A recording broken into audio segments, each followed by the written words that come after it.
아멘. 네.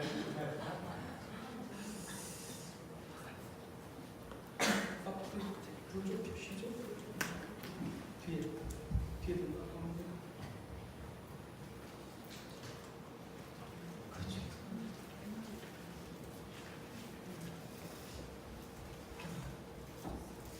오늘 많이 피곤하시죠? 물놀이가 굉장히 피곤하거든요.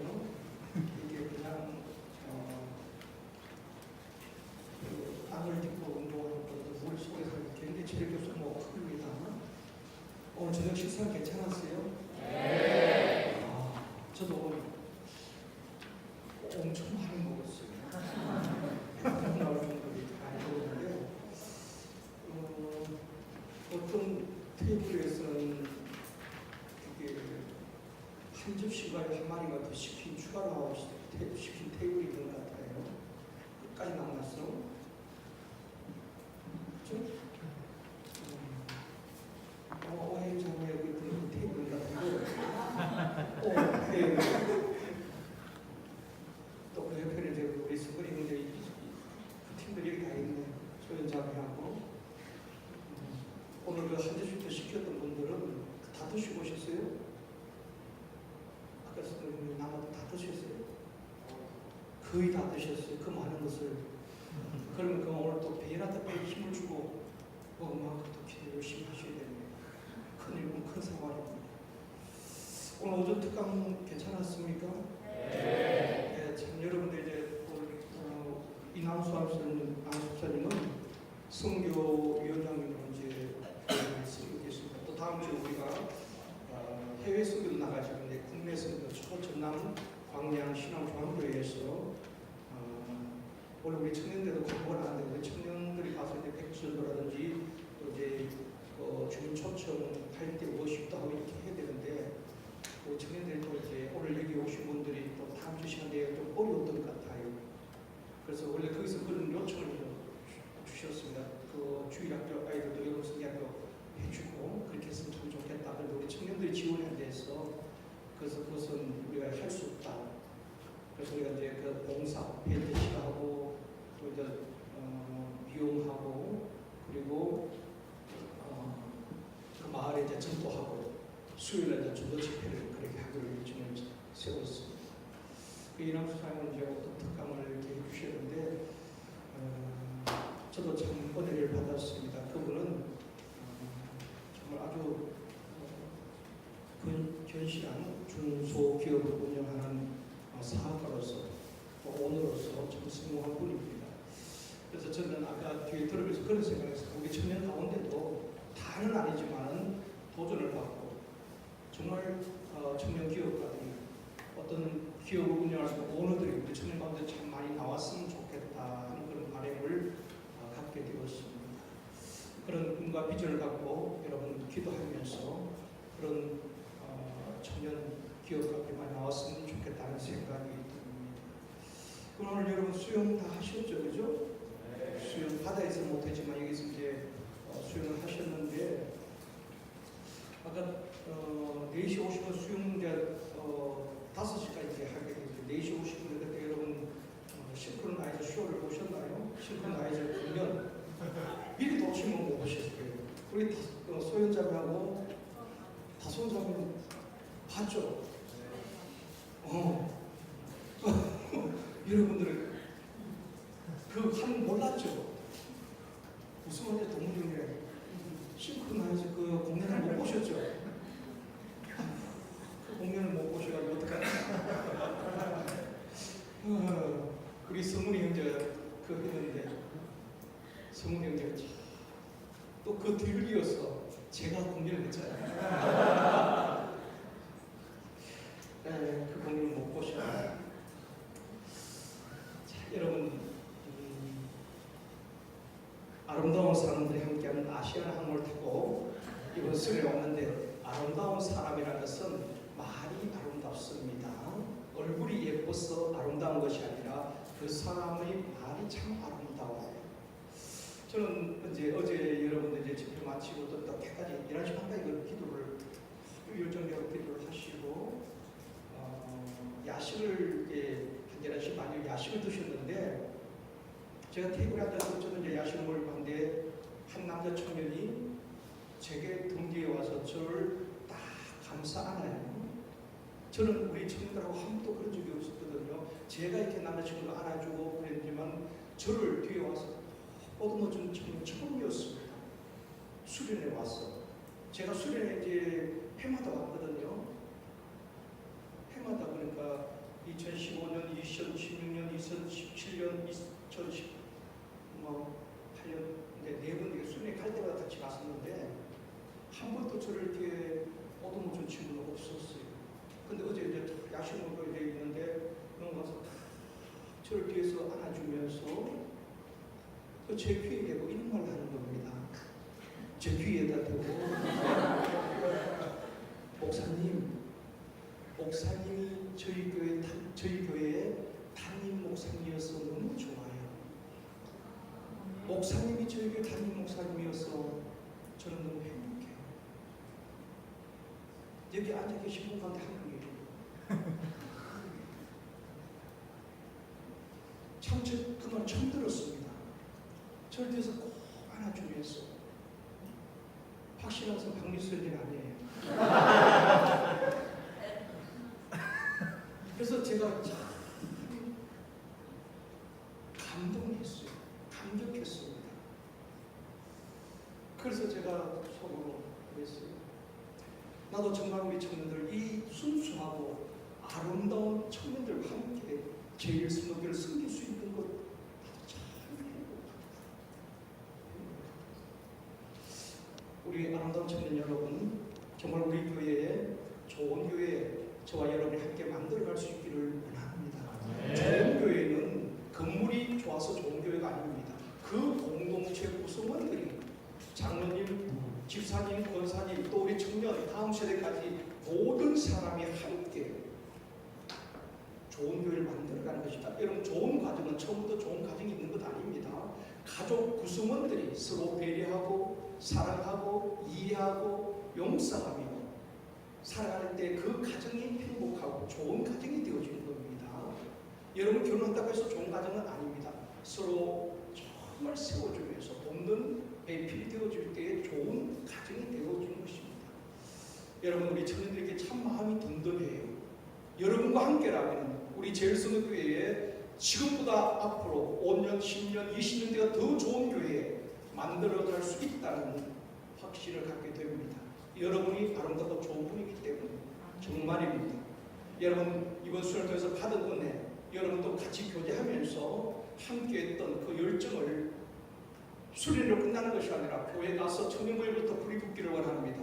여러분을 통해서 그 좋은 영향이, 선한 영향이 우리 청년부 공동체 전체에 비춰지고 또한 나아가서 우리 장년부 모든 전세대 우리 청년부 가운데 거의 다 또 많은 분들이 교사로서 영아부, 윤년부, 유치부, 초등부, 중등부, 고등부 나오지 못한 우리 청년들까지 다 교사로 여러분들이 다 섬기고 있습니다.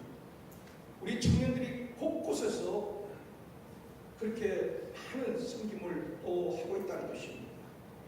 우리 좋은 교회 만들어갈 수 있기를 원합니다. 여러분하고 한번 인사하시겠습니다. 당신은 참 아름다운 분입니다.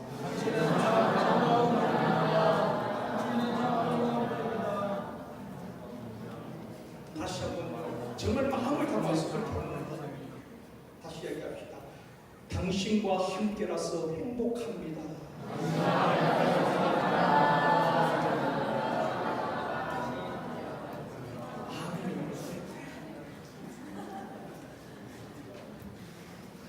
여러분, 우리 교회에서도 서로 경쟁 상대가 아니라 정말 서로를 세워주며 청년부가 행복한 청년부가 되어지기를 원합니다. 네. 정말 오고 싶고 우리 제일선교회에 와보라고, 청년부에 와보라고 자랑하고 싶고 머물고 싶은 그런 청년 공동체 여러분이 세워나갈 수 있기를 원합니다. 네. 기대가 되어집니다. 네. 오늘 이제 마지막 셋째 날인데요. 주제, 세상을 위다는 청년의 주제로 말씀을 드리려고 합니다. 세상은 젊어지고 있다. 세계는 젊어지고 있다. 자, 저를 보십시오. 세계는 젊어지고 있다. 우리가 동의가 쉽게 되진 않습니다. 왜냐하면 세계는 늙어가고 있다. 이 표현이 맞을 겁니다. 그렇죠. 교회도 또 국가적으로도 고령화되어 가고 있습니다. 우리 교회만 해도 거의 70, 80대 되신 분들이 굉장히 많습니다. 젊은 세대보다도 어떻게 보면 역사가 편입니다. 우리 교회도 많은 분들이 고령화되어 가고 있다는 것입니다. 국가적으로 고령화 시대에 어떻게 보면 세계는 늙어가고 있다. 이 표현이 맞을지 모르겠습니다. 그러나 저는 세계는 젊어져 가고 있다고 여러분들께 이야기하고 싶습니다. 무슨 말인가 하면은 세계를 이끌어가는 각 나라의 지도자들이 젊어져 가고 있다는 것입니다. 세계가 고령화되어 가고 있지만은 각 나라의 지도자들은 옛날에 비해서 오늘 이 시대에 굉장히 젊어져 가고 있습니다. 유럽과 미주 쪽의 국가 최고 지도자들을 보면은 20명이 30대에서 40대 초반 지도자들입니다. 몇 사람을 소개하면 프랑스 마크롱 작년에 39살에 대통령이 되었습니다. 벨기에 총리가 누구죠? 벨기에 미셸 총리는 39살에 총리가 되었습니다. 뉴질랜드의 아든 총리는 여성분이죠. 37의 총리가 되고 총리가 된 다음에 아이를 해산했습니다. 원래 총리가 되고 37살 총리가 되어서 원래 출산을 했어요. 그리고 오스트리아의 크루처 총리는 작년에 31살, 아마 여러분보다 더 어린 나이입니다. 31살에 세계 최연소 국가 정상이 되었습니다. 이처럼 세계 모든 리더하는 세계를 이끌어가는 지도자들이 젊어져 가고 있다는 것입니다. 아까 말씀드렸듯이 20나라, 유럽과 미주 쪽 20나라의 지도자들이 30대에서 40대 초반이었다는 것입니다. 어쩌면 여러분 동시대의 사람이 전 세계 리더자로 지금 활동하고 있는 것입니다. 서구에서는 젊은 리더십의 바람이 불고 있는 것입니다. 그런데 중요한 것은 이 리더들이 하루아침에 지도자가 된 것이 아니라는 것입니다. 그들은 이미 10대 때부터 정치적인 꿈을 가지고 준비된 지도자였다는 것입니다. 준비된 지도자. 그래서 유럽 쪽에는 10대 때부터 정치적 지도자를 양성하는 것입니다. 그래서 밀어주고 지도자를 세워나가는 것입니다. 사랑하는 청년 여러분, 우리 제일성도교회 청년부에서 각 분야에 세상을 리드할 수 있는 청년들이 많이 나올 수 있기를 주님의 이름으로 축원합니다. 그래서 오늘 마지막 시간에 세상을 리드하는 청년, 세상을 리드하는 청년이라는 주제로 말씀을 드리려고 합니다. 전에 방송사에서 리더의 조건이라는 그런 프로그램이 있었습니다. 리더의 조건. 6명의 리더들을 이렇게 세워서 리더의 조건이 뭐냐 그렇게 방송한 적이 있습니다. 어떤 분야든 성공한 사람들은 성공한 사람들의 공통점이 있다는 것입니다. 좋은 리더는 여러분 교회 안에서도 센터장은 리더입니다. 또 이번에 팀장도 있죠. 여러분 좋은 리더는 3가지 공통점이 있습니다. 여러분 앞으로 좋은 리더, 좋은 센터장, 또 여러분 직장에서 좋은 리더가 되려면 이 3가지 조건이 갖추어져야 하는 것입니다. 첫 번째는 리더십입니다. 두 번째는 자신감입니다. 세 번째는 믿음입니다. 잠깐 설명을 드리면 리더십이 뭡니까? 리더십이라는 것은 조직이나 공동체에서 사람들에게 동기부여를 하여 그 조직이나 사람을 움직이는 힘을 리더십이라고 말합니다. 여러분 리더는 그냥 리더가 되는 거 아닙니다. 리더십이 있어야 되는데 내가 몸담고 있는 그 조직이나 또 사람들을 동기부여를 하는 것입니다. 동기부여를 해서 그 조직이나 사람들이 움직이도록 하는 힘을 리더십이라고 말하는 것입니다. 쉽게 설명을 드리면은 자, 우리 청년 공동체 가운데에 등산을 좋아하는 친구들도 있고 또 등산을 아주 싫어하는 친구들도 있을 거예요. 그 산에 내려올 것을 뭐하러 올라가느냐? 그런데 산을 치는 사람도 그렇게 합니다. 그 미친 짓이지. 내려올 건데 뭐하러 그렇게 힘들게 올라가느냐는 겁니다. 그런데 산을 좋아하는 사람은 그게 아닙니다. 정상을 정복했을 때에 얻는 그 성취감은 말할 수 없는 것입니다. 그래서 저는 제 여러 가지 이루고 싶은 꿈의 목록이 있습니다. 그 가운데 하나는 뭔가 하면은 거기 네팔에 가서 히말라야 그 산 베이스 캠프까지 가는 겁니다. 트레킹 코스를 트레킹을 해서 베이스 캠프까지 가는 겁니다. 그래서 지난번에 네팔 갔을 때 제가 이제 트레킹 코스를 다 알아봤어요. 그리고 교회 와서 산을 좋아하는 분들에게 제가 한번 가져보도록 제안을 했습니다. 몇몇 분이 가겠다고 이야기했고, 그래서 사람들 산을 싫어하는 사람들은 내려올 건데 뭐하러 그렇게 올라가느냐 땀을 뻘뻘 흘리면서. 근데 그 산에 올라갔을 때 성취한 미로 말할 수 없는 것입니다. 다 청년분들이 산을 싫어합니다. 등산하는 것을 싫어해요. 그런데 그 청년들에게 동기부여를 하는 것입니다. 야, 관악산 정상에 한번 올라가봐. 그러면 서울시가 한눈에 다 보여지고 그 성취감은 산에 올라가 보지 않는 사람은 알 수가 없어. 산을 오르고 싶다는 그 불이, 가슴에 불이 붙도록 동기부여를 하는 것입니다. 그것을 리더십이라고 말하는 것입니다. 전혀 관심 있는 그 사람들에게 동기부여를 해서 그 가슴에 불이 타고 나 한번 올라가 봐야 되겠다, 그런 마음을 갖도록 하는 것이 리더십입니다. 리더십. 이 리더십이 있어야 되는 것입니다. 어떤 조직이나 어떤 단체나 어떤 청년 공동을 이끌어가기 위해서 그런 리더십이 필요한 것입니다. 욱박질러서 하기 싫어 억지로 하는 것이 아니라 스스로 정말 그 관에서 오르고 싶다는 마음이 일어나도록 동기부여를 하는 것입니다. 그걸 리더십이라고 말하는 것입니다. 그 다음에 두 번째는 뭐라 그랬습니까? 자신감입니다. 리더는 항상 자신감이 있어야 되는 것입니다. 자, 동기부여를 해서 산을 올라갑니다. 올라가다 보면 중간쯤 올라가니까 너무 힘든 거예요. 저는 이제 여기 제주도죠. 여기 제주도 맞죠? 저는 이제 우리 서경노회에서 제주도 이제 거기가 수련을 왔어요. 부부 수련을 왔어요. 저는 산을 별로 안 좋아합니다. 산을 꼭 힘들게 막 올라갔다가 그 산을 별로 등산을 별로 안 좋아합니다. 그런데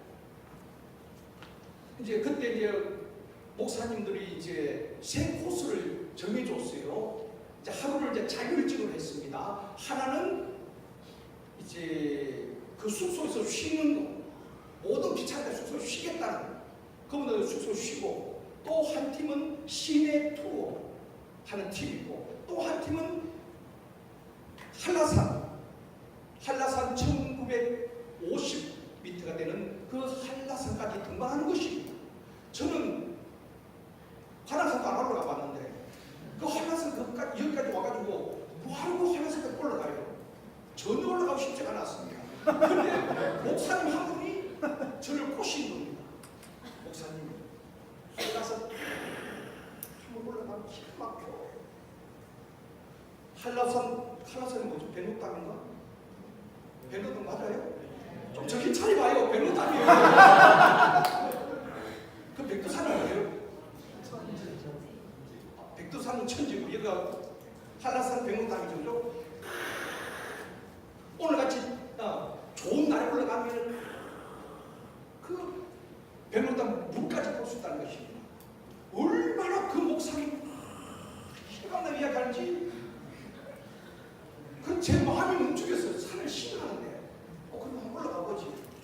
그래서 저 집사람하고 이거 가서 그 산을 보면 너무 좋대.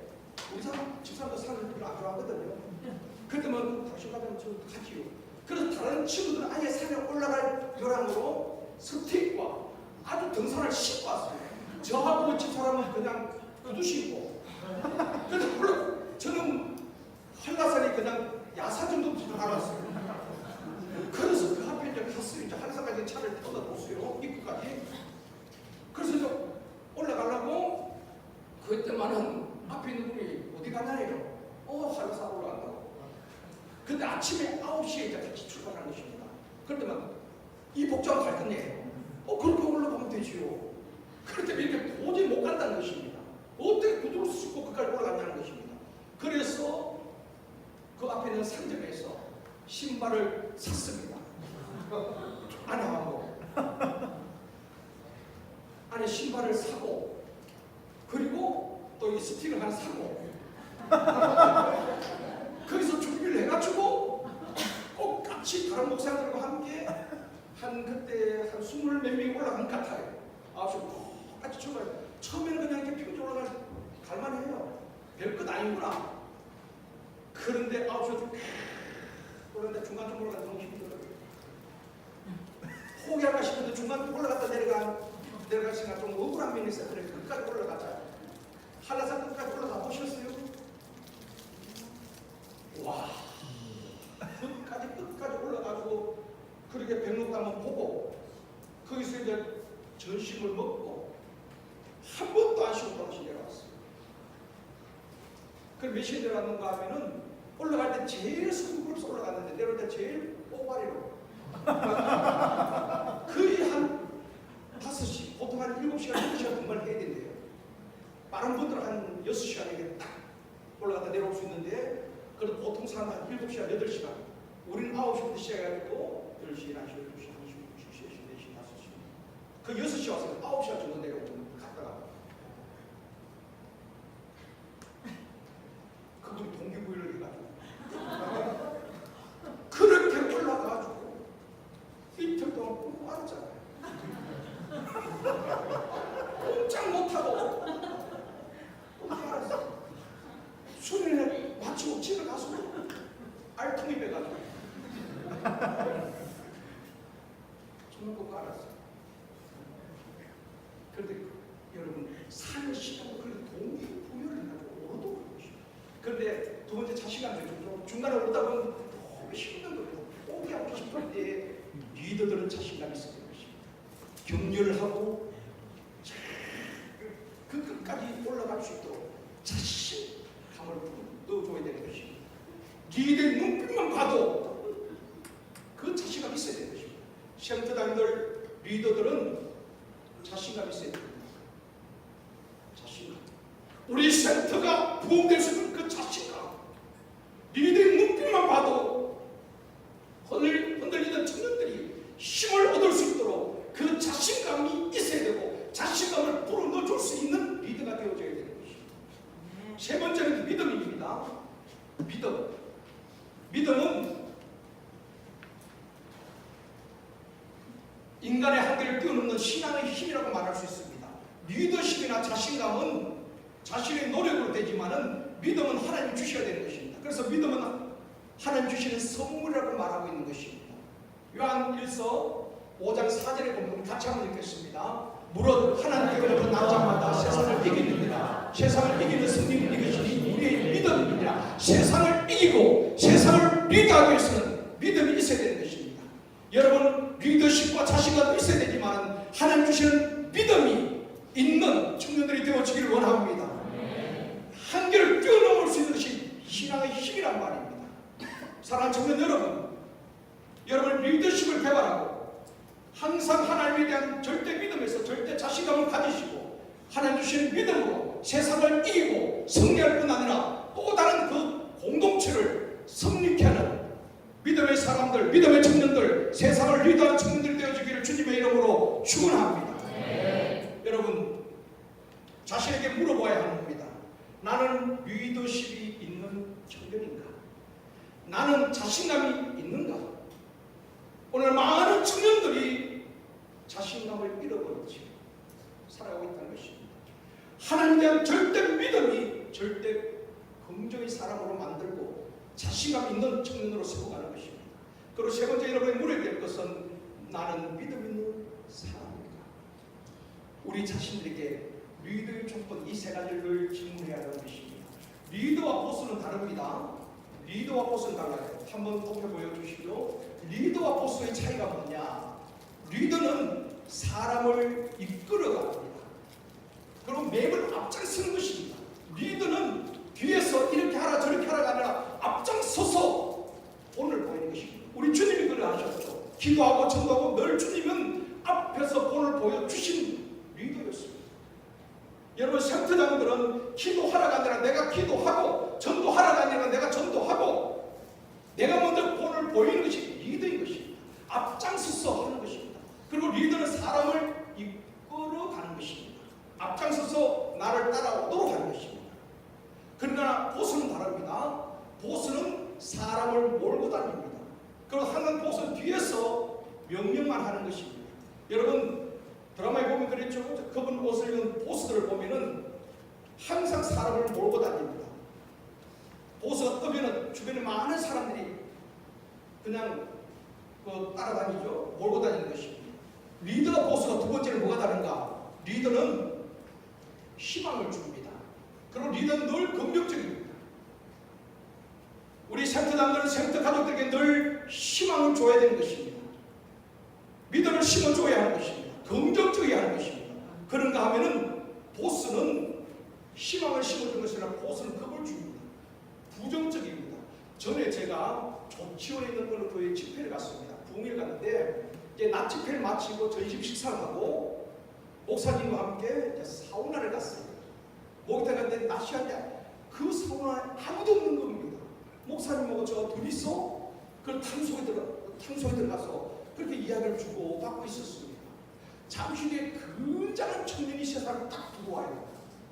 들어오는데 보니까 몸이 장난이 아니거든요. 와, 온 몸에 다리까지 호랑이 막 그려져 있는 것이. 그것도 앞뒤에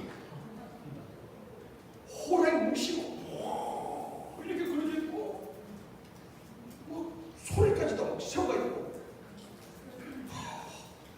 그리고 또 한 사람 보니까 용이 막 성천하는 그림이에요. 몸을 타고 성천하는 그림. 세 사람이 오는데 장난이 아니에요.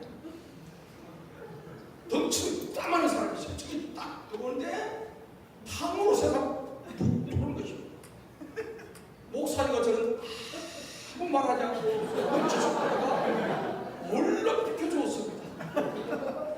그리고 10분 나왔습니다. 보스는 몸에 문신하다지 겁을 주고, 그리고 항상 부정적입니다. 명령적입니다.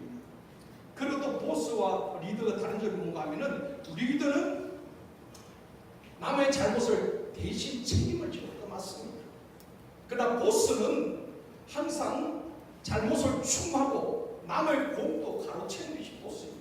우리 샘터장님들은 혹시 샘터 가족들이 실수했을 때에 내가 잘 돌보지 못했다는 그 책임감을 가질 수 있는 사람은 진짜 리더인 것입니다.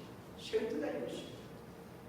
믿음이 연약해서 우리 샘터가 나의 속을 다 뒤집어놓은 거 아닌 거죠. 내가 그를 잘 돌보지 못하고 따뜻하게 감싸주지 못했기 때문에 우리 샘터 가족들이 힘들어하고 방황한다면 그 책임을 집중하는 샘터장, 그 사람이 진짜 리더라고요. 그러나 보스는 항상 책임을 다른 사람이 떠는 겁니다. 또 다른 사람 잘못해서 책임 추궁을 합니다. 자기는 책임을 안 졌다 이 말입니다. 여러분 우리가 리더가 되어지기를 원합니다. 보스가 아니라 리더 말입니다. 네 번째는 리더는 남을 섬기며 자기를 희생하는 것입니다. 샘터장님들은 남을 섬기기 위해서 내 자신의 시간을 희생하고 물질을 희생할 수 있어야 되는 것입니다. 그러나 보스는 다릅니다. 보스는 복종을 요구합니다. 보스의 말에 절대 복종하게 만들고 남을 희생시키는 것입니다. 그게 리더와 보스의 차이입니다. 여러분 우리 청년 공동체는 리더란 이름을 가지고 보스 역할을 하면 안 되는 것입니다. 우리는 샘터장은 다 리더 아닙니까? 진정한 리더가 되어주기를 원합니다. 주님이 우리 참된 리더였습니다. 주님은 항상 제자들을 앞장서서 제자들을 이끌어 가셨습니다. 본을 보여주셨습니다. 주님은 항상 제자들에게 희망을 심어주고 긍정적이었습니다. 제자들이 잘못한 것을 제자들의 탓으로 돌리지 않았습니다. 우리 모든 허물과 죄를 주님이 다 떠맡으시고 감당하신 것입니다. 그것이 십자가 사건 아닙니까? 그리고 우리 주님은 우리를 섬겨주시고 우리를 위해서 희생해 주셨습니다. 참된 리더인 예수 그리스도를 본받아서 여러분 한 분 한 분 세상을 리더하는 리더가 되어주기를 주님의 이름으로 축원합니다. 여러분 지난번에 이제 러시아 월드컵이 있었죠, 그죠? 월드컵에서 보면은 세계 최고의 선수들이 있었습니다. 호날두, 메시, 네이마르, 그죠? 이 선수들은 최고의 몸값을 받습니다. 세계 최고의 선수였습니다. 저도 그 선수들 이것을 보고 싶었어요. 그런데 그 최고의 선수들이 속하는 나라 팀들이 다 탈락했죠, 그죠? 저는 나름대로 그걸 보면서 왜 최고의 선수들이 탈락했을까? 나름대로 오늘 박종수 감독이 안 왔지만은 제가 생각하는 겁니다. 저는 왜 최고의 선수들인 그 팀들이 16강에서 8강에서 탈락했을까? 내 나름대로 생각해서 축구는 11명이 하는 팀 경기입니다. 팀워크가 중요하다면 팀워크. 그런데 그 나라들 아르헨티나나 브라질이나 포르투갈 같은 경우는 호날두, 메시 또 네이마르에 너무 의존한 것입니다. 의존하다 보니까 상대 팀들이 그 스타 선수들 완전 집중 마크를 하고 그들이 묶여버립니다. 호날두가 묶여버리고 메시가 묶여버리고 네이마르가 딱 묶여버리니까 전체적인 경기력이 떨어지더라고요. 그래서 탈락을 했다고 저는 생각합니다.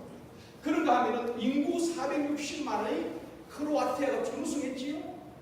크로아티아는 아주 탑스타가 없습니다.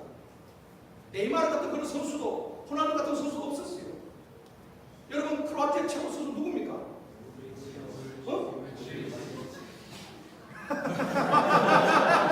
그 선수 유명해? 네. 정아, 예수님이 12제자 이름 하면 되고.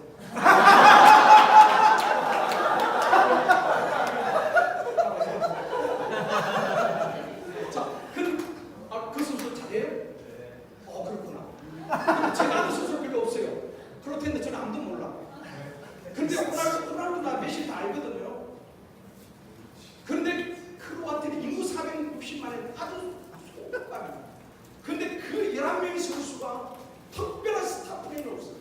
그렇지만 11명이 다 똘똘 뭉친 팀워크. 우리도 할 수 있다는 팀워크, 자신감. 그래서 11명이 다 자기 기량을 발휘하는 것입니다. 메시처럼 집중 마크 당할 필요도 없고 11명이 다 자기 기량을 발휘하는 것입니다. 그래서 강팀들 다 격파하고 그리고 준우승까지 참여하게 된 것입니다. 저는 우리 청년 팀, 청년부가 한두 사람의 탁월한 리더가 아니라 한 분 한 분이 리더가 되어지고 그 힘들이 팀워크가 되어서 우리 청년부가 정말 세상을 리드하는 청년부 되어지기를 원합니다. 팀워크가 중요하다 이 말입니다. 팀워크. 한두 사람의 탁월한 리더가 전체를 끌고 가는 것이 아니라 서로 섬겨주면서 서로를 돌봐주면서 함께 성장하고 청년회가 우리 교회를 이끌어가는 차세대 리더들이 되어주기를 원합니다. 그래서 여러분 청년부가 슬픔도 함께하고 기쁨도 함께하는 공동체가 되어주기를 원합니다. 센터 속으로 모임에서 우리가 이제 예배 드리고 나면 센터로 모이잖아요. 센터 모임에서 내가 무슨 말을 해도 내가 어떤 비밀스러운 이야기를 해도 그 센터 가족들이 센터장이 내 편이 되어주고 내 말을 들어주고 그리고 그 비밀이 보장이 되어져야 된다 이 말입니다. 센터에서 정말 내가 지금 힘든 것을 이야기했습니다. 근데 한두 지나면 그것이 다른 지체들이 알아보는 것입니다. 그랬을 때 그런 센터에서 내가 내 소개된 이야기를 할 수 있겠습니까? 그때부터 다 가면놀이 하는 거예요.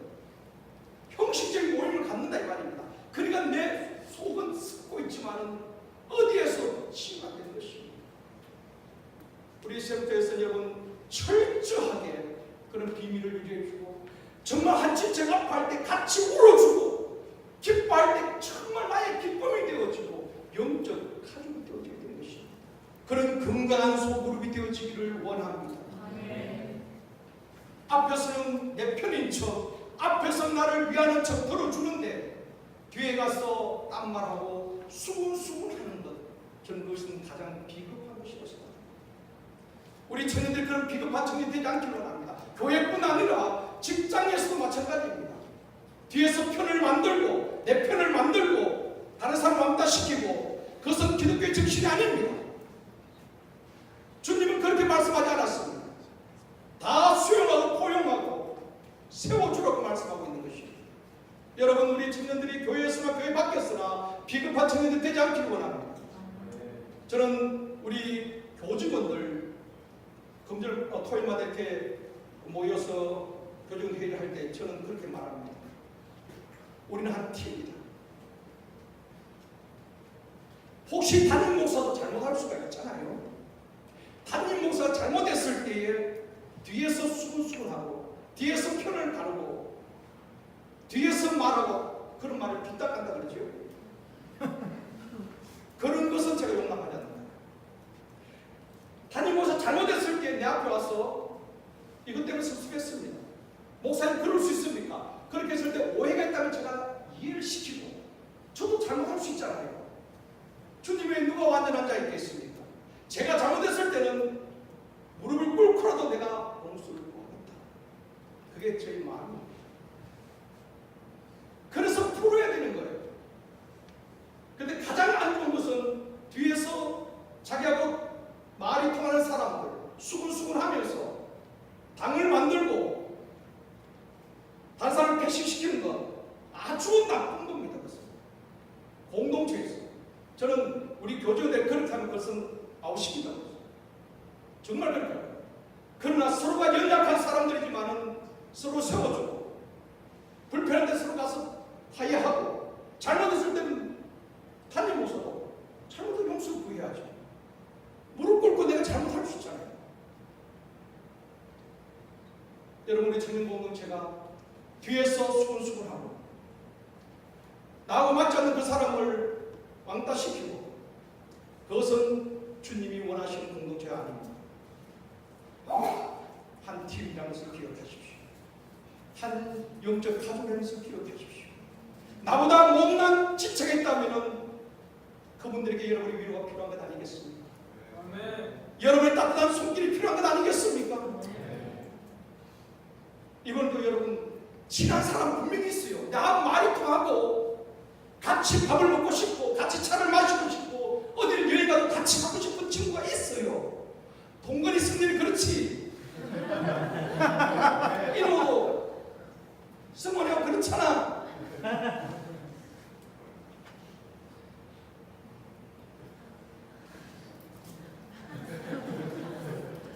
애라면 혜민도 그렇지.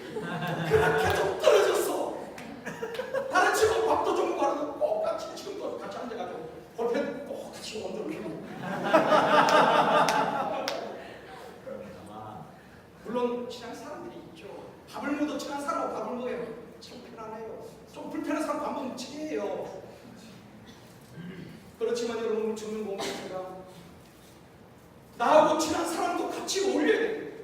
그렇지만 별로 친하지 않지만 그분을 알아가면 나의 도움이 필요하고 돌봄이 필요한 지체들이 많이 있다 이 말입니다. 우리 청년의 사각지대가 없기를 원합니다. 서로 마음을 열고 선후배가 서로 아껴주고 선배는 후배들 돌봐주고 후배는 선배들을 존중하면서 따라갈 수 있어야 되는 것입니다. 선배가 좀 잘못한다고 해서 후배들의 불만을 터뜨리고 모여가지고 당을 만들고 그렇게 하면서 결코 좋은 것은 아닙니다. 우리 청년 공동체가 정말 모든 주님의 사랑 앞에 녹아지고 아까 찬송했죠. 예수의 피밖에 없는 주님의 보혈로 서로 용서하고 용납하고 서로 세워주는 아름다운 공동체 되어지기를 원합니다. 아멘. 우리는 한 팀이라는 것을 꼭 기억하십시오. 한 팀. 사랑하는 청년 여러분, 우리 모두 리더십, 자신감, 믿음의 청년들이 되어서 세상을 리더하는 여러분이 어디서 무엇을 하든지 직장에서도 빛과 소금 된 멋진 청년들 되어지기를 원합니다. 그러면 세상을 리더하는 청년들이 되려면 어떤 리더가 되어줘야 되는가? 첫 번째로 세상을 리더하는 청년은 어떤 리더입니까? 기다릴 줄 아는 리더가 되어줘야 되는 것입니다.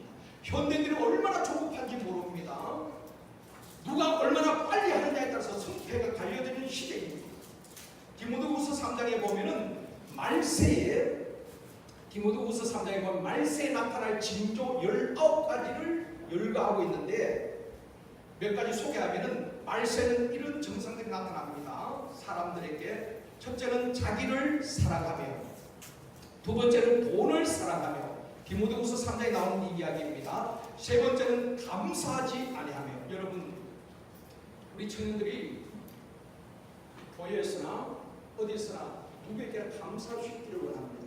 밥을 먹어도 감사하고, 교회 안에서 어른들 배울 때에 인사 잘하는 우리 청년들이 되었으면 좋겠습니다.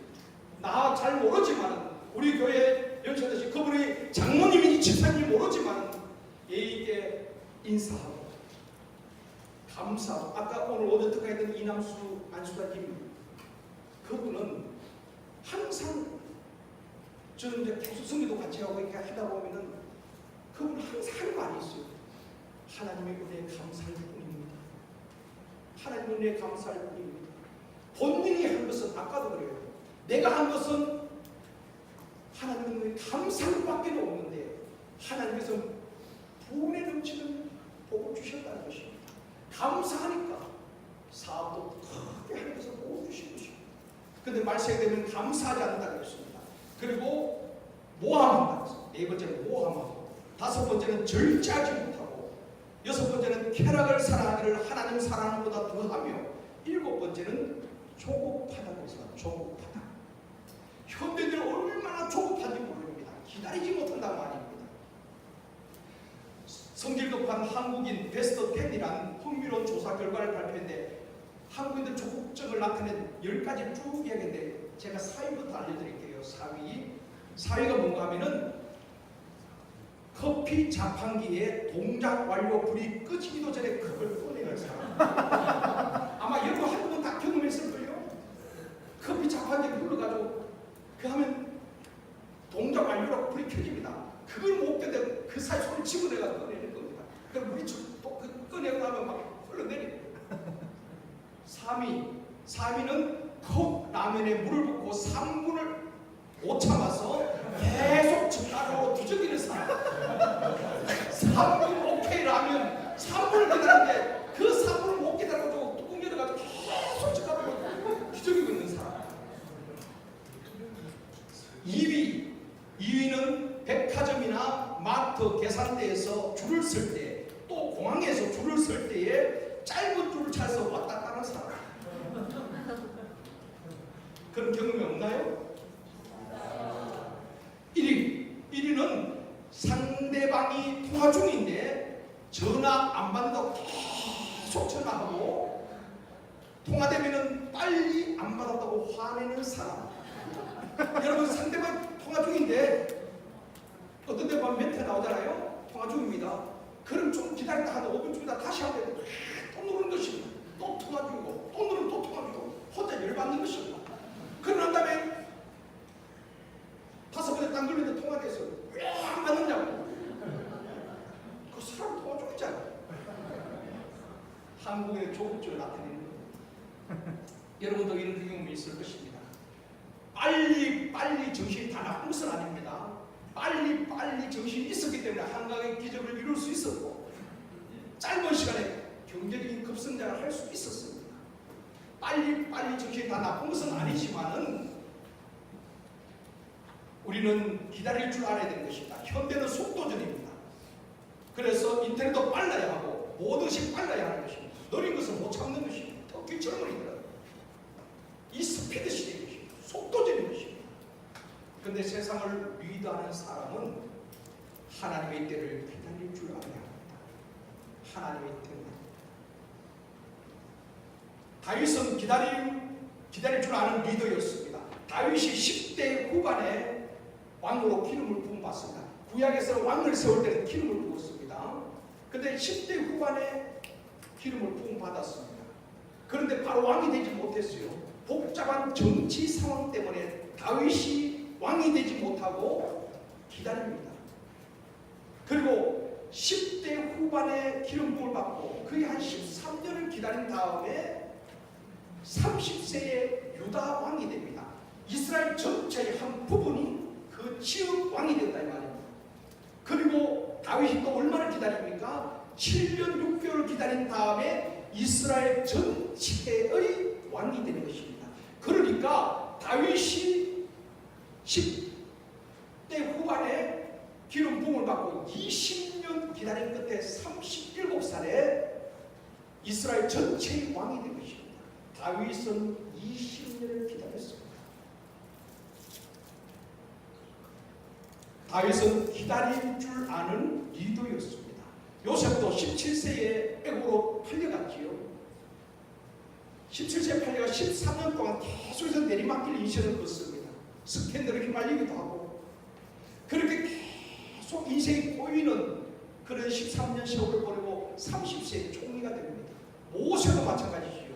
40대에 민족을 구하기 위해서 나섰다가 오히려 사고를 치고 미디안 광야에서 40년 연단을 받습니다. 모세도 40년 기다린 다음에 하나님의 부름을 받고 이스라엘의 지도자가 된 것입니다. 하나님 한 사람 한 사람 기다리게 하고 하나님께서 다듬으시고 때가 되면 콜링하시고 한 시대의 인물로 서셨다는 것입니다. 여러분 조급증을 버리십시오. 조급하다고 일이 되는 것은 아닙니다. 하나님의 때를 기다릴 줄 아는 리더가 되어주기를 원합니다. 하박국 2장 3절 보시겠습니다. 하박국 2장 3절에 우리 같이 한번 읽어봅시다. 이 묵시는 정한 때가 아니니 그 종말을 속히 이루겠고 결코 거짓되지 아니하리라. 비록 더딜지라도 기다리라. 지체하지 않고 반드시 이루리라. 저는 이 말씀을 참 교회 개척하면서 이 말씀을 들었습니다. 비록 더딜지라도 하나님의 정한 때가 있다는 것입니다. 하나님의 정한 내 인생 내 계획대로 된 건 아닙니다. 나를 향한 하나님의 계획이 있습니다. 여러분 한 분 한 분 별을 향한 하나님의 플랜이 있다 이 말입니다. 하나님보다 앞서가지 마십시오. 하나님 나를 향한 하나님의 계획이 무엇입니까? 묻고 때를 기다리십시오. 저 하나님의 정한 때가 있는데 비록 더딜지라도 기다리라. 내 생은 더딘 것 같고 일이 꼬인 것 같고 안 되는 것 같아도 기다리면 반드시 하나님의 때에 하나님께서 응답해 주시는 것입니다. 아멘입니다. 저는 전도사 때 개척을 했습니다. 멋모르고 봉천동 꼴짝이 지하에서 개척을 했어요. 여러분 지하 교회가 어떤 교회인지 알아요? 지하에서 한 번 더 내려가는 곳이 지지하입니다. 아파트 축대를 끼고 지하에서 한 번 더 내려가는 지지하 완전 요새 같은 곳이었어요. 하나 아무것도 모르고 열정 하나로 그래서 지지하 30평에다가 교회를 개척했습니다. 여름에는 촉대게 물이 흘러나와서 하는 일은 물을 뿌리는 일이었습니다. 습기가 차고 냄새가 기키한 그 지지. 그런 곳에서 목회를 하면서 하나님 나를 부르신 하나님 나를 향한 하나님의 계획이 있으시지요. 하나님보다 앞서지 않게 하시고 하나님의 인도하심을 받기를 원합니다. 근데 지지하 요새 같은 교회다 보니까 어떤 사람들이 가다가 용무가 급하면은 화장실 찾다가 없으면은 찾다가 계단을 내려오고 화장실이 없으니까 맨 지지하까지 내려와서 입구에다가 용변을 보고 그냥 가는 것입니다. 교회 가면은 그런 일이 몇 번이나 있었습니다. 그럴 때 그것을 치우면서 하나님 이 젊은 목회자 언제까지 이런 지지하에서 있어야 됩니까? 하나님 나는 언제는 이 지지하에서 벗어날 수 있습니까? 햇볕도 보이지 않는다. 그럴 때마다 하나님 내게 주신 마음은 기다리라. 그 기다림의 세월이 7년 동안 기다렸는데 그 기다림은 그냥 기다린 것이 아니라 하나님께서 나를 다듬으시고 나를 꺾으시고 하나님께 온전히 복종하게 만드는 하나님의 손길이 필요한 시간이었다는 것입니다. 만약에 환경 좋은 곳에서 목회를 하면서 성성장구했다면 교만할 수 있겠죠. 하나님의 도움이 아니라 내 능력으로 되었구나. 근데 하나님은 그걸 원치 않으시고 철저히 나를 먼저 꺾으시고 다듬으시고 청년들을 많이 붙여주셨습니다. 그때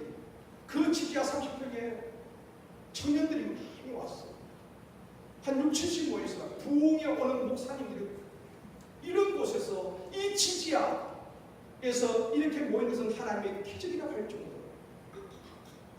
7년간 기다리면서 2층 상가만 보면 그렇게 부를 수가 없었습니다. 저런 목사님은 어떻게 저렇게 복이 많아서 2층에서 상가에서 목회를 합니까? 하나님과는 언제나 이 지지야를 면할 수 있나요?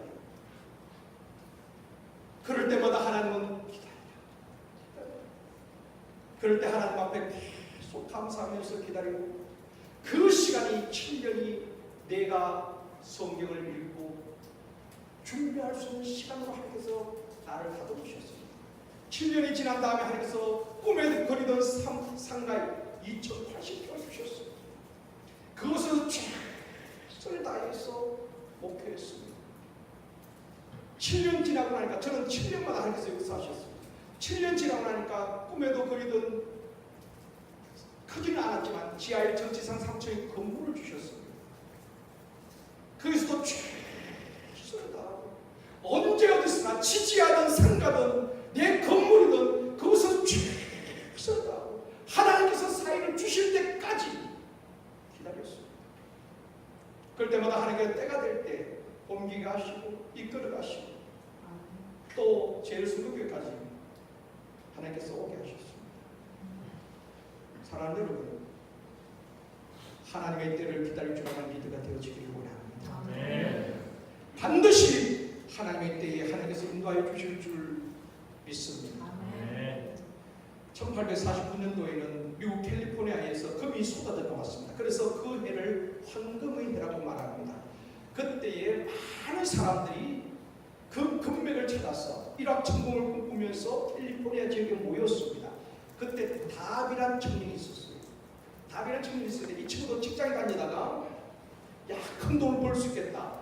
그래서 직장에 사표를 던지고 모아놓은 돈과 또 대출을 받아서 그 광산을 사게 된 것입니다. 한쪽 광산을 샀어요. 그 금맥이 쏟아져 나오니까 그래서 광산을 사서 채굴 기계를 사고 3개월 동안 그 땅을 팠습니다. 금을 찾기 위해서. 그런데 금이 나오지 않는 것입니다. 3개월이 지나자 이 다비는 내가 산을 잘못 샀는가 보다, 광산을 잘못 샀는가 보다. 그래서 실망하고 헐값에 그 광산을 팔고 채굴기계를 헐값에 고물상에 팔았습니다. 새로 그 광산을 매입한 사람이 주변에서 다 금이 쏟아져 나오는데 이곳에서 분명히 금이 있을 것이다. 그래서 새로 구입한 그 광산업자가 1m를 파고 들어갔어요. 많이도 아니고 그동안 다리가 계속 산을 더 파는데 거기서 1m를 더 파고 들어갔는데 금맥이 쏟아져 나온 것입니다. 그때 다리는 속이 상했지만은 큰 교훈을 얻었습니다. 최후의 순간까지 최선을 다하는 자에게 성공이 주어진다는. 그래서 다윗은 1m 철학을 정립하게 된 것입니다. 내가 1m만 더 파고 들어갔다면 내가 그 주인공이 될 수 있었는데 1m를 앞에 두고 포기해버린다는 것입니다. 그래서 1m 철학을 정립하고 이 다윗은 보험회사 영업사원으로 들어갔습니다. 그래서 고객들을 만날 때 거절하다가 포기하지 않고 같이 고객을 찾아가고 만나고 1m 철학을 포기하지 아니하고 그래서 보험업계의 보험왕이 됩니다. 보험업계에서 최고로 성공을 하게 되는 것입니다. 그 1m 철학. 여러분 어떤 일을 하든지 힘들지 않은 일은 없습니다. 사업을 하든지 직장생활 하든지 무엇인지 힘들다고 포기하지 마시고 끝까지 하나님의 때를 기다리면서 인내하며 주어진 그 일에 최선을 다하는 저와 여러분이 되어주기를 원합니다. 여러분 성경에 보십시오. 요셉도 다니엘도 어디서나 최선을 다합니다. 하나님의 사람은 어떤 환경에서도 최선을 다할 때 하나님의 역사를 하신다는 것입니다. 요셉도 감옥에서도 꿈을 해몽해주고 최선을 다합니다. 다니엘도 마찬가지입니다. 사도 바울을 보십시오. 빌립보 감옥에서도 그 밤중에 창고가 채워졌지만은 기도하고 찬양하면서 주어진 환경을 원망하고 탓하지 아니하고 최선을 다합니다. 왜 우리 집은 가난하여서 우리 나를 밀어주지 못한다. 원망은 탓하지 않습니다. 최선을 다할 때에 전능하신 그분이 도와주시면 하나님의 역사하십니다. 우리에게도 놀라운 역사들이 일어나게 될 줄 믿습니다. 여러분, 기다릴 줄 아는 리더가 되어지기를 원합니다. 두 번째, 세상을 리더하는 측면은 용서하고 포용하는 리더입니다. 우리 주변에 보면은 사람이 모이는 리더가 있고 사람이 떠나가는 리더가 있습니다.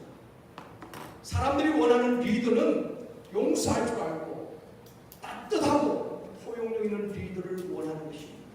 여러분, 센터 가족들도 마찬가지입니다. 우리 센터장이 좀 따뜻해. 정말 그런 포용력 있는 리더를 원하고 있다는 것입니다. 세상에서 가장 힘든 것이 용서입니다. 내게 아픔을 주었거나 상처를 준 사람을 용서한다는 것은 쉽지 않습니다. 용서가 어떤 것인지 보여준 청년이 있습니다. 여러분이 아실지 모르겠습니다. 조엘 소렌버그라는 이 청년입니다. 여러분, 우리 한국에 왔는데 한번 보셨나요? 아마 방송에도 많이 나오고 했는데, 이 조엘 소렌버그는 그 인생 스토리가 이렇지요. 태어난 지 22개월째 어릴 때에 그 엄마가 이 조엘을 품에 안고 아빠가 운전을 합니다. 고속도로를 쫙 달립니다. 이 조엘이 22개월 때, 그러니까 한 2살 때겠죠.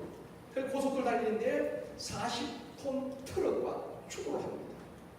차가 불이 타버리고 그때 전신의 중화상을 입게 된 것입니다. 어린 22살 숫덩이가 되고 있습니다. 생명은 건졌지만 50번을 수술합니다. 피부 이식을 하고 50번 병원에서 양냄새를 맡으면서 어린 시절 자라게 되는 것입니다. 그래서 성형수술했지만 이런 모습입니다. 사람들은 볼 때마다 조롱을 합니다. 저건 사람이 아니야, 괴물이야.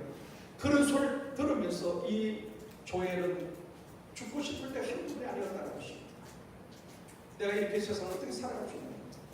그런데 청년 시절에 그런 인격적 하나님을 만나게 됩니다. 정말 수십 번 이 세상을 포기하고 싶었지만 하나님을 만난 다음에 이 조엘은 그의 인생이 바뀌어지기 시작합니다. 조엘은 장애까지도 하나님께서 주신 특별한 선물로 여기고 하나님께서 자기를 통해서 세상에 주고자 하는 메시지가 있을 것이다. 하나님의 계획이 있을 것이다.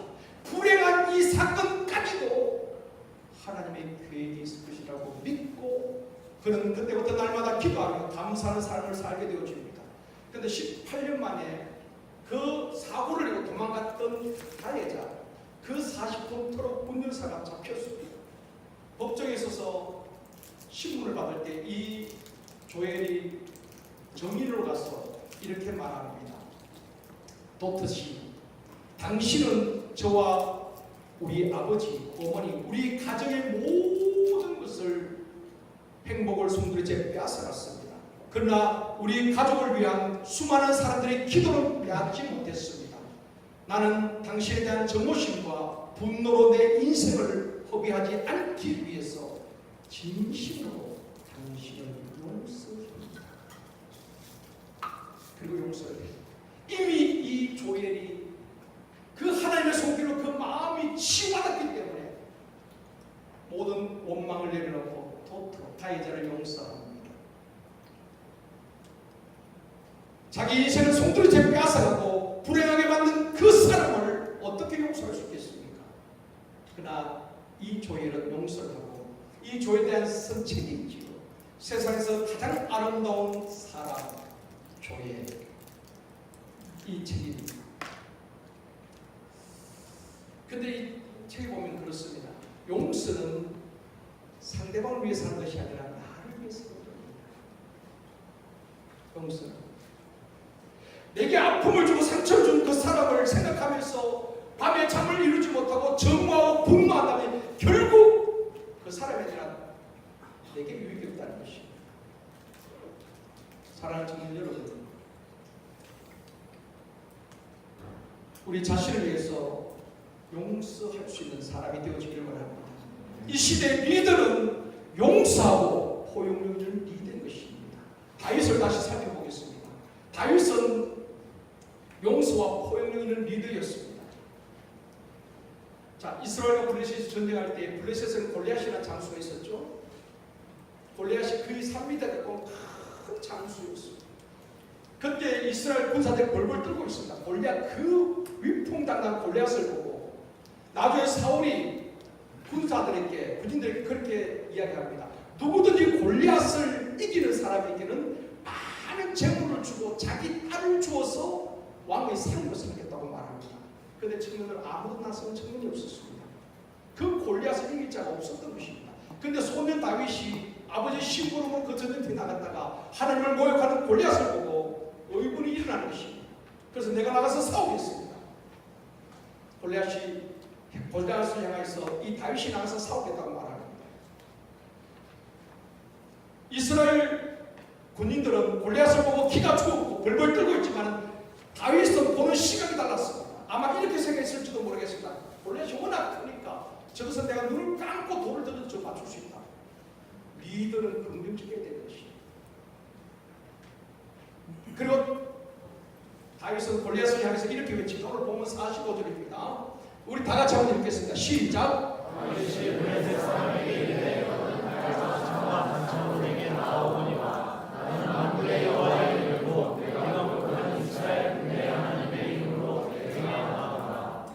다윗은 자기의 힘이나 자기의 경험이나 칼과 창과 단창이 아니라 오직 만군의 여호와 이름으로 내게 나아가라.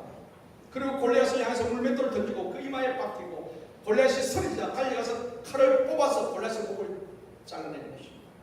그리고 승리하고 성읍으로 돌아올 때에 수많은 여인들이 속옷치고 춤추면서 환영을 하는데 뭐라고 말합니까? 사울이 죽인 자는 천천히요 다윗이 죽인 자는 만만이로다. 그럴 때 그 말을 듣고 사울이 막 분노합니다. 사람들이 다윗을 막 높이니까 사울 왕이 막 마음에 분노가 일어나서 그때부터 다윗을 죽이려고 합니다. 사울은 속이 좁은 왕이었습니다. 용서나 포용력이 없었다 이 말입니다. 그때부터 사울은 다윗을 죽이기 위해서 계속 죽여갑니다. 한 번은 다윗이 엔게디 동굴에 숨었다는 보고를 받고 3,000명의 군사를 끌고 다윗을 잡으려고 엔게디 동굴에 왔습니다. 그런데 성경에 보면 엔게디 동굴에 와서 수많은 여러분 이스라엘에 동굴들이 많이 있습니다. 광야에도 다 동굴들이 많이 있어요. 그런데 이 사울이 다윗을 잡기 위해서 엔게디 동굴에 왔다가 용병이 급했어요. 그래가지고 한 동굴로 들어갔을까 볼일을 보기 위해서. 근데 그 동굴을 들어간 사울에 대한 그 동굴이 바로 그 안에 다윗과 그 따르는 군사들이 숨어있는 동굴이었습니다. 한번 생각해 보십시오. 다윗이 그 안에서 숨어 있는데 이 사울이 용병을 보면서 그 굴로 들어갔어요. 그때 다윗의 군사들이 그렇게 말합니다. 하나님께서 우리에게 주신 기회입니다. 이 기회에 사울을 죽입시다. 얼마든지 사울이 지금 이게 다 밀고 풀고 혼자서 와가 이러고 있는데 칼로 목을 낼 수 있잖아요. 나를 죽이려고 하는 그 사람을 죽일 수 있는 저로의 기회입니다. 어쩌면 하나님이 주신 기회라고 얼마든지 합리화시킬 수 있습니다. 그래서 참모들이 막 건의를 하는 것입니다. 하나님 주신 기회입니다. 목을 뵙시다. 그런데 다윗은 그랬다. 그도 하나님께서 기름 부은 사람이다. 자기를 죽이려고 하는 원수를 손대지 않습니다. 그리고 사울은 나가게 되죠. 사랑하는 여러분, 다윗은 용서와 포용력 있는 리더였습니다.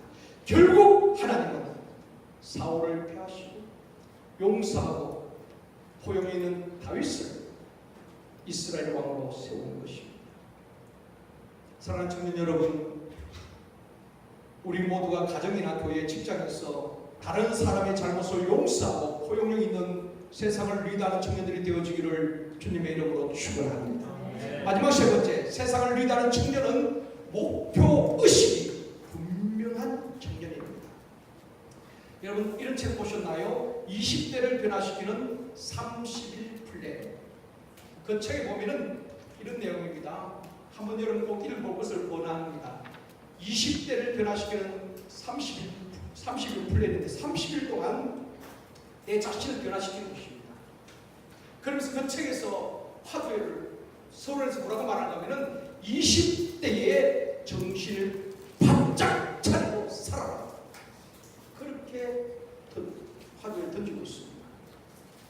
그러면서 그 책에 보면은 인간관계를 변화시키는 11 플랜, 11, 11, 11로 나누는데 첫 번째는 사고를 변화시키는 11 플랜, 두 번째는 생활을 변화시키는 11 플랜, 세 번째는 인간관계를 변화시키는 11 플랜, 이렇게 30일 동안 변화시켜 나가는데요. 그 책 내용 가운데 이런 내용이 나옵니다. 하버드 대학 심리학 연구원에서 발표한 것이 있습니다. 어느 사회나 65세 이상 된 정년 퇴직자들은 이런 비율이 있다는 것입니다. 30, 60, 70 원리가 있다는 것입니다. 자, 요거 중요한 것입니다. 요걸 무슨 말인가 하면은 하버드 대학 심리학 연구소에서 65세 이상 정년 퇴직한 사람들이 그 이후의 삶을 추적 조사했는데 보니까 30, 60, 27의 원리가 적용되더라는 것입니다. 앞에 3은 뭔가 하면은 65세에 은퇴한 이후에 3%는 최고의 부를 누리고 있는 사람을 말합니다. 60대 은퇴 이후에 최고의 부를 누리고 있는 3%. 이 3% 사람들은 어떤 사람이었는가 하면은 젊은 시절에 자신의 목표, 꿈, 비전에 대한 목록을 정확하게 적어놓고 수시로 그것을 보면서 자신의 꿈과 비전을 이루어왔던 사람들, 그 사람들은 퇴직한 65세 이후에도 최고의 부를 누리더라는 것입니다. 그것이 그분들이 3%에 속하고, 그 다음에 10%는 어떤 사람이었는가 하면은 10%는 퇴직 때와 비슷한 경제력과 삶을 살아가는 사람이었다는 것입니다. 근데 이 10%의 사람들은 이제 목표는 분명히 했는데 수시로 확인할 습관이 없었다는 것입니다.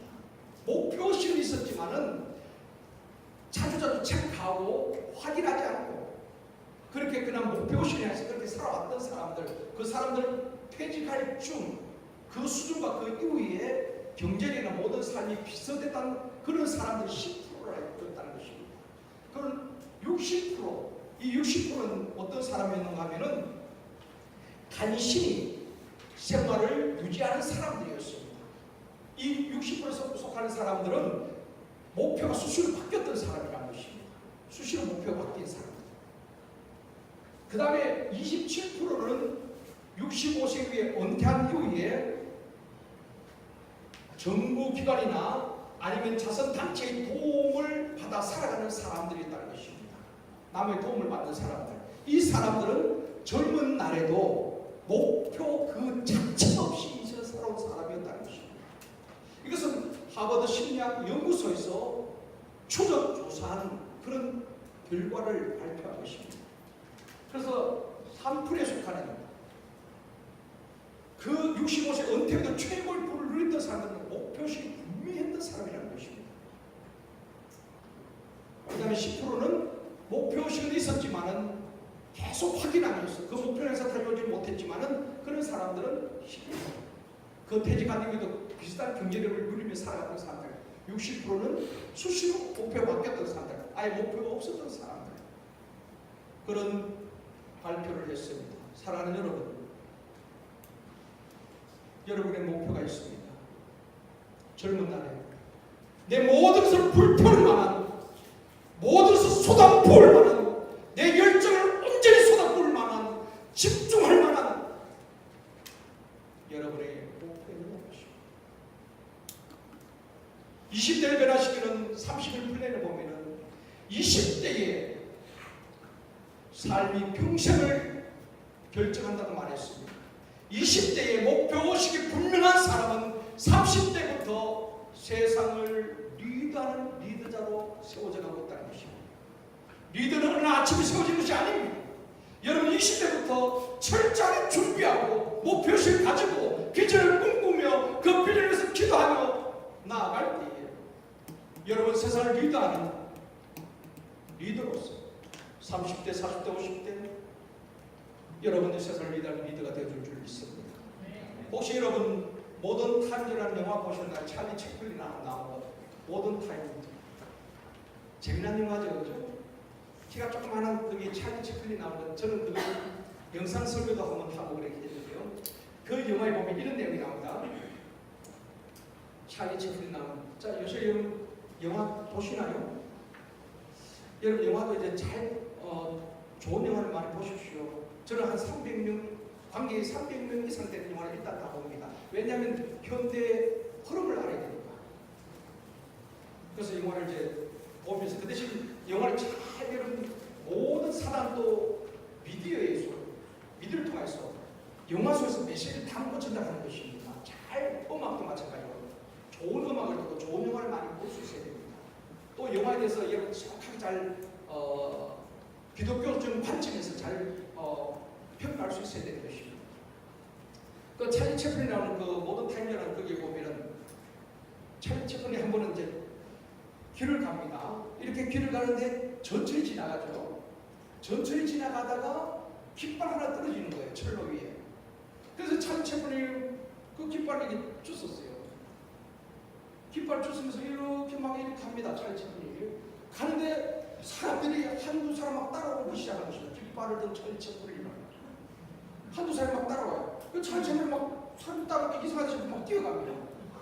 더 많은 사람들이 막 따라와요. 나중에 찰리 채플린이 막 깃발도 막 뛰어가요. 수백 명이 뭔지도 모르고 막 찰리 채플린 더 빨리 달려가요. 현대의 단면을 보여주고 있습니다. 많은 젊은이들이 내가 무엇을 해서 가는지도 모르고 깃발을 들고 한 사람 가면은 어떤 분별력도 없이 따라가는 것입니다. 친구를 따라가고 그냥 유행을 따라가고 자기의 어떤 비전이나 꿈도 없이 그냥 따라가는 이 시대에 잘 표현해 주고 있다고 저는 생각합니다. 여러분 방황하는 20대, 30대 청년이 아니라 분명한 목표 의식을 가지고 세상을 리드하는 또 세상을 리드하기 위해서 준비하는 청년들이 되어지기를 원합니다. 리더는 하루아침에 세워진 것 아닙니다. 여러분 하나님의 역사를 보십시오. 모세를 쓰시고 모세의 바톤을 이을 요수아를 하나님 수십 년 전에 훈련시키고 준비시켰다는 사실을 기억하십시오. 사울을 세우셨지만은 하나님은 그 사울을 대신할 다윗을 이미 10대 후반에 기름 부어 세우시고 20년 동안 준비하고 기다리게 하는 것입니다. 때가 되면 다윗을 역사의 무대로 세상을 리드하는 리더로 세우신 것입니다. 엘리야를 쓰시고 엘리야 시대가 영원하지 않습니다. 엘리야를 대신할 엘리사를 하나님 이미 준비시키고 훈련시키고 엘리야를 대신해서 엘리사를 후계자로 세우셨습니다. 바울 시대가 영원한 것이 아니었어요. 바울이 지나간 다음에 그 다음 리더를 하나님은 디모데를 세우고 준비시켰다는 사실입니다. 여러분 우리의 앞선 세대 여러분의 선배 세대를 지나가면 여러분들이 정치, 경제, 사회, 문화 모든 분야에 리더가 되어야 되는데 리더는 하루아침에 되어지는 것이 아닙니다. 준비된 리더를 하나님은 준비시키시고 그들을 역사의 문제로 세우신 것입니다. 아니 우리 청년 공동체도 마찬가지입니다. 찬양 리더가 영원하지 않습니다. 여러분 샘트장도 마찬가지고 그 리더가 또 갔을 때 다음 세대 리더들이 또다시 올라가고 준비되어야 한다는 사실입니다. 여러분 준비된 자를 하나님 쓰시다는 것을 기억하십시오. 여러분의 인생 그 누가 대신 살아준 것 아닙니다. 누가 이렇고 저렇고 말한다고 그것이 쓰는 것이 아니라 하나님 앞에 하나님 나를 향한 하나님의 계획이 무엇인지를 여러분 기억하시고 또 여러분이 하나님 앞에 이루고 가신 목표를 정하시고 정말 한 시대에 하나님 앞에 쓰임받는 우리 모두가 되어주기를 원합니다. 어쩌면 전 하버드 대학 총장이신 나단 푸시라는 분이 청년들은 세 가지를 찾아서 헤맨다고 말했습니다. 헤매는 것이 아니라 세 가지를 찾는다고 했습니다. 첫 번째는 무엇인가 하면은 흔들 수 있는 깃발을 찾아. 많은 젊은이들이 흔들 수 있는 깃발을 찾고, 두 번째는 믿을 수 있는 신조, 세 번째는 부를 수 있는 노래를 찾고 있다고 나단 푸시 그 총장은 그렇게 이야기했습니다. 저는 이렇게 마지막 결론으로 여러분 도전을 드리고 싶습니다. 세상을 리드하는 청년의 사명이 무엇일까? 영적 지도자의 사명이 무엇인가? 여러분 리더들, 센터장들, 청년 그리스도인들이 피 묻은 십자가의 복음의 능력을 경험하고 오늘 많은 청년들이 길을 잃고 방황할 때에 그들이 흔들 수 있는 깃발, 십자가의 깃발을 그들의 손에 쥐어주고, 우리가 먼저 십자가의 그 피 묻은 복음의 능력을 경험한 다음에 정말 그들이 흔들 수 있는 십자가의 깃발을 들려줄 뿐 아니라 십자가의 깃발 안에 모이게 하고, 그리고 그 누구도 믿을 수 없고 믿을 수 있는 신조가 없는 이 젊은이들에게 진리의 복음을 심어주고, 부를 수 없는 노래가 없는 이 시대에 눈물과 감격 속에 밤새도록 부를 수 있는 찬송을 심어주는 우리 청년이 되어주기를 원합니다. 저의 경험을 예를 들고 마치겠습니다. 저는 시골교회에서 성장했습니다. 그때에 79년도에서 80년대 초까지 그 격변기에 우리 시골교회에서 지금도 전설처럼 그런 성령의 강력한 사건들이 있었습니다. 우리가 맨 윗기수였고 그 다음에 한 4, 5년 후배까지 그 시대에 우리 그 모교회가 지금까지도 회자될 만큼 그때 놀라운 성령의 역사가 있었던 때가 있었습니다. 제가 몸담고 있었던 그 청년과 고등학생들 거의 한 5, 6년 사이에 선후배간에 그때 황금기가 있었는데 그때 참 저희들이 언니를 사모했습니다. 그래서 여름 방학이 되면은 우리 거의 3, 4주 방학 동안에 무슨 여행 가는, 그때는 해외여행도 없었죠. 방학 동안 월요일 날 학생들, 청년들이 선후배들 한 20, 30명 그때 기도 집회를 많이 했습니다. 여름 산산 집회에 기도를 갔어. 말씀 듣고 급하게 올라서 기도하고, 그때 학생들과 저희는 성령의 불을 받았어요. 저도 포함되고요. 그리고 교회 와서 청년들이 금요일, 토요일날 밤새도록 모여서 찬양을 했습니다. 한 10시쯤 모여가지고 그 다음날 새벽까지 6시간 가까이를 학생들과 청년들 20, 30명이 모여가지고 그때 불렀던 찬송이 하나님 아버지 주신 책은 또 하여튼 찬송도 부르고 기도하고, 그때 잠자는 교회를 깨우고 장로님, 권사님 모든 교회 성도들 놀라라 그랬던 시절이 있었어요. 그리고 주일날은 십자가의 깃발을 들고 동네마다 찾아다니면서 복음을 전하면서, 주일은 다 신천에 금식하면서 나가서 복음을 전하고 전도하고, 그래서 그 시골 교회에 큰 부흥 역사가 일어났어요. 그때 함께했던 청년들, 학생들, 형제 자매들 가운데 많은 목회자, 그 가운데 저도 한 사람입니다. 사모님들, 여성분들 사모님들도 많이 나와요. 안수차님, 그리고 사회 각 분야, 각 교회에 지금도 중직자로 성도인들이 많이 있습니다. 지금도 그 시골교회에서는 그때를 회자하고 있습니다. 그래서 지난 주간에는 저보다 한 해 선배였던 그분을 이제 강남에서 연락해서 만났습니다. 근데 각 지역에 흩어져 지역마다 자기 성경교회에서 지금은 목사고 사모 또 일반 중직자로 다 교회 섬기는데 그때를 추억하면서 다시 한번 모였으면 좋겠다. 그리고 목요를 위해서 우리가 뭔가를 했으면 좋겠다.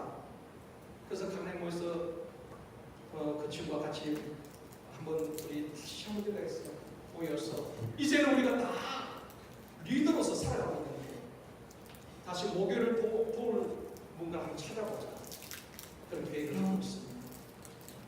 사랑하는 여러분, 그때 성령으로 충만했던 그들이 지금은 돌아보니까 사회 또 각 교회의 리더로 살아가고 있더라는 것입니다. 사랑하는 여러분, 기다릴 줄 아는 리더, 용서하고 포용력 있는 리더, 목표의식이 분명한 리더가 되어서 학교에서나 직장에서나 일터에서나 하나님의 영광을 드러내며 세상의 빛과 소금이 되며 세상을 변화시키는 청년 리더들이 되어지기를 주님의 이름으로 축원합니다. 이번 주제를 꼭 기억하십시오. 세상을 리더하는 청년, 준비된 리더가 하나님 여러분 한 분 한 분을 쓰시기 원하십니다. 이 시대에 하나님 앞에 쓰임받는 세상을 리더하는 청년들이 되어지기를 주님의 이름으로 축복합니다. 우리 이 시간 찬양하기를 원합니다.